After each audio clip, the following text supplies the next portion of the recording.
الخير عليكم، ازيكم عاملين ايه؟ يا رب تكونوا بخير. احنا النهارده زي ما انتم عارفين ان انا في دبي، فكنت جايه مول اوتلت فيليج اللي هو على طريق ابو ظبي، فقلت فرصه ان انا اخدكم معايا في جوله واوريكم البراندات بتكون عامله ايه جوه وايه هو الاوتلت بجد. طبعا دبي مشهوره جدا بمولات الاوتلت، بتبقى البراندات نفسها هي اللي فاتحه محلات. فيلا نخش جوه علشان تعرفوا الفرق وايه هو بالظبط الاوتلت عن اللي انتوا بتشوفوها بوستات على الفيسبوك والحقيقه.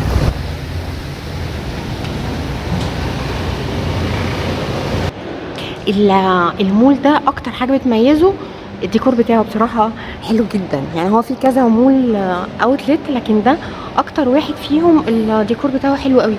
طبعا كل الحاجات، كل الاسماء اللي هتقروها بتاعت الستوريز وكده كلها براندات هي اللي فاتحه بنفسها.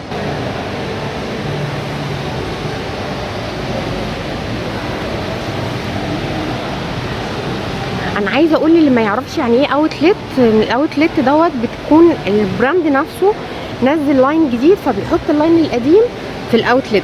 وطبعا القديم ده اللي انا بكلمكم فيه ممكن يكون معدي عليه شهور، يعني مش شرط يكون قديم مثلا عدى عليه سنتين ثلاثه، لا ممكن اقل من كده بكتير. او في مثلا زي البرفيوم مثلا العلبه فيها غلطه ومش عارفه ايه حاجات كده، فبتلاقوها محطوطه في الاوتلت. كمان الاخطاء في الملابس في الشوز مش عارفه ايه، وبتبقى اخطاء يعني لا ترى بالعين المجرده، بس بيحطوها بقى في الاوتلت.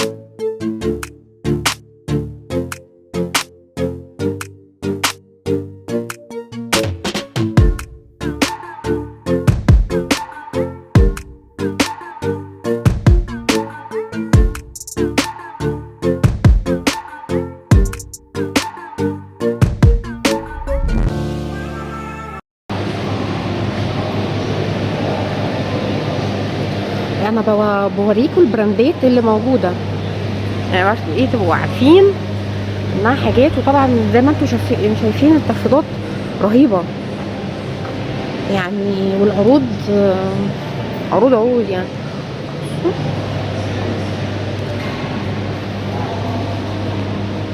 ده البراند نفسه هو اللي عامله.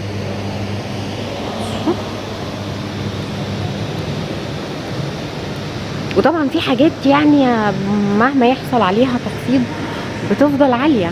فانا اللي عايزه اوصله لكم انه مش اي حد يكتب حاجه ويقول لكم ان دي اوتلت ب 200 300 جنيه، ده الكلام ده فارغ، الكلام ده مش حقيقي.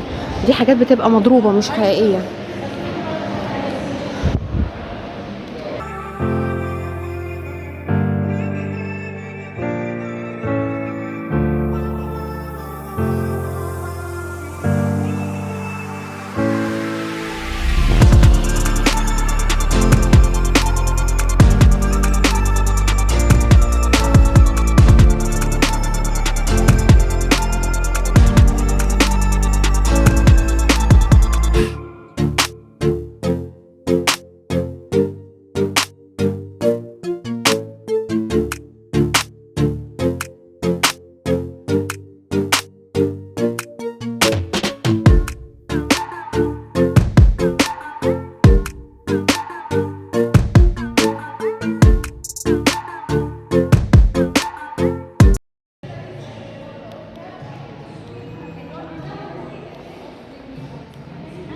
Thank you.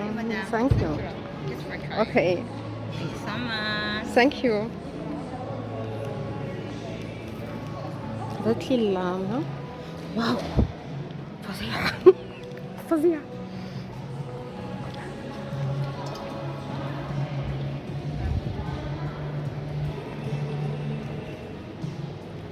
طبعا انتوا اكيد ملاحظين ان مفيش براند هيجي على بالكم الا ما هتلاقوه، صح؟ ده اكبر اوتلت انا شفته حتى هذه اللحظه في دبي.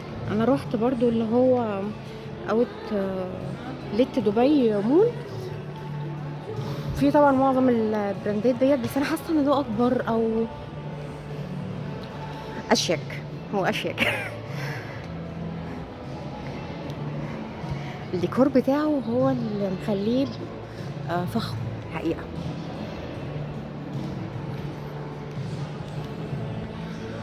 بصوا بقى كملوا بقى كل الحاجات والمحتاجات اللي ممكن تفكروا فيها. فاتحه تومي.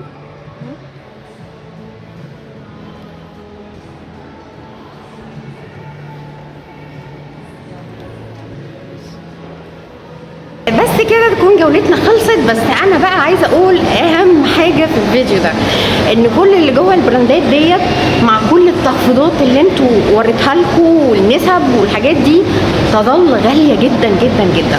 فلو حد مقيم هيبقى غير حد سائح. لو انت جاي سياحه الموضوع ده هيكون مكلف بالنسبه لك جدا، الا لو انت ميزانيتك تسمح بالكلام ده. لكن لو انت بيتحكي لك افلام على السوشيال ميديا ان انت هتروح دبي وهتجيب 1000 درهم مثلا شنطه قد كده وحاجات كده، فده هاتش وده مش حقيقه. وفي حاجات الحقيقه لما تحولها بالعمله هتلاقيها ان انت هتجيبها من مصر اوفر في كتير. ده اللي انا كنت عايزه اقوله لكم تعرفوه، وده مهم جدا علشان اكون امينه معاكم. هنا غالي جدا، يمكن اغلى كمان من اوتلت دبي مول اللي انا روحته، ولو كان في وقت هروحه وهصوره لكم. بس لازم تكونوا عارفين ان انتوا ما تجروش ورا اكاذيب السوشيال ميديا. واشوفكم الفيديو الجاي، والسلام عليكم.